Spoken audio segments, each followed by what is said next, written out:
সপ্তাহে 2 দিন হলেও এই খাবারটা প্রয়োজন আমাদের শরীরের জন্য। আমি আধা কাপ ছোলা নিচ্ছি, সেটাকে আমি একটা বাটির মধ্যে রেখে পর্যাপ্ত পরিমাণ পানি দিয়ে ভিজিয়ে রাখবো সারা রাত। এই যে দেখুন কেমন হয়ে গেছে। সারা রাত ভিজানোর পর আপনি চাইলে সকালে বা রাতেও খেতে পারেন।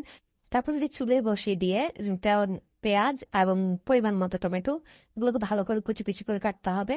মনে রাখবেন স্লাইসগুলো যত পাতলা হবে ততটাই খেতে ভালো লাগবে। টমেটোগুলো স্লাইস করে নেব এবং সেটা অবশ্যই খেয়াল রাখবেন যেন পাতলা হয়, তাহলে কিন্তু খেতে ভালো লাগবে না। তারপর একটু মরিচ নিয়ে নিয়েছি, যেটা আপনার পছন্দ অনুযায়ী আপনার ঝাল অনুযায়ী আপনি নিতে পারেন। এই সবগুলো কুচি কুচি করার পর দেখেন আমার ছোলাটা সিদ্ধ হয়ে গেছে।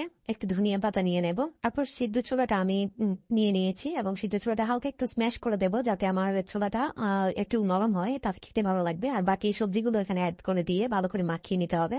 এভাবেই তৈরি হয়ে গেল আমাদের সুন্দর এই রেসিপিটি। এটা খেয়ে দেখতে পারেন, এটা শরীর সকল দুর্বলতা কেটে দেবে এবং এটা স্বাস্থ্যের জন্য খুবই ভালো, খুবই উপকারী। Till then take care, subscribe এবং লাইক করার অনুরোধ রইল।